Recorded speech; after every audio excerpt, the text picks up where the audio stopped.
All right, folks, buckle up because this might be one of the biggest political shakeups we've seen in a long time. Elon Musk is at it again, dropping bombshells and making headlines on what feels like a daily basis. Check this latest move. It's making serious waves. So at a recent town hall, Elon straight up hinted that his team at Doge might start digging into how politicians somehow manage to get rich while they're in office. And I'm telling you, the room went dead silent for a second, and then it exploded.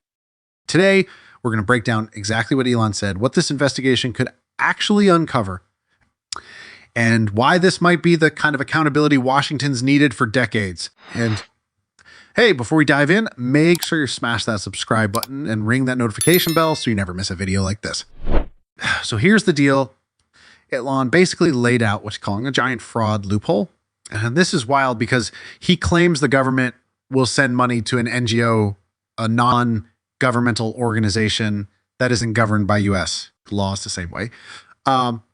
Then that money gets shuffled around a whole bunch of times, jumping from one Ingo to the next. And wouldn't you know it, a good chunk of that money magically finds its way back to the US. And the kicker, Elon's highly confident that some of that money is lining the pockets of certain politicians. I mean, tell me this doesn't raise an eyebrow.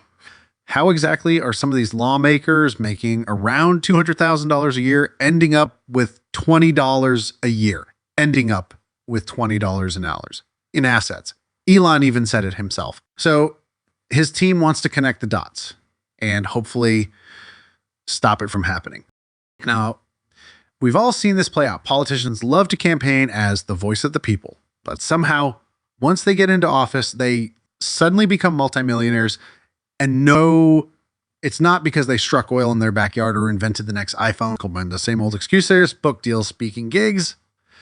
I mean, come on. Are we seriously supposed to believe that these speaking tours and ghostwritten memoirs are raking in hundreds of millions of dollars? I don't buy it. And apparently neither does Elon. Look, allegedly. And I'll say allegedly here, there's a whole lot more going on behind the scenes, backdoor deals, insider knowledge, those well-timed investments. And let's not forget those cushy consulting jobs they land the second they leave office. And it's not just one political party either. It's across the board.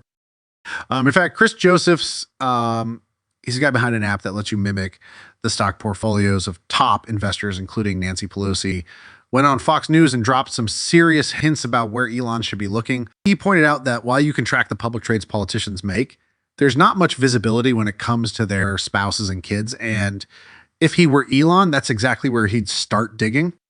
Elon actually addressed this in an interview not long ago.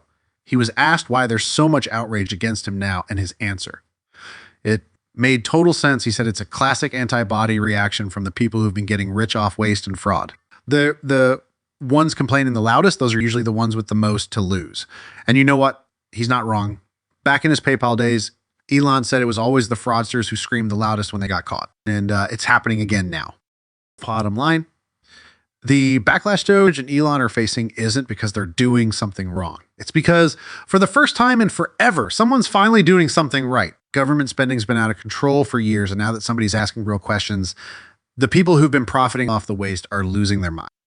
To put this in perspective, the Social Security Administration recently reported around 10 million number holders over the age of 120 on their books, and they just discovered about $300 million in fraudulent unemployment claims. And get this, some of those claims were for people older than 115 or under 5 years old, and you better believe that money isn't vanishing into thin air. It's landing in someone's pocket. Anyway, I want to know what you think about all this. Drop your thoughts in the comments and let's keep this conversation going. And hey, if you know someone who needs to hear this or wants their news from an independent voice, share this video with them. Catch you in the next one.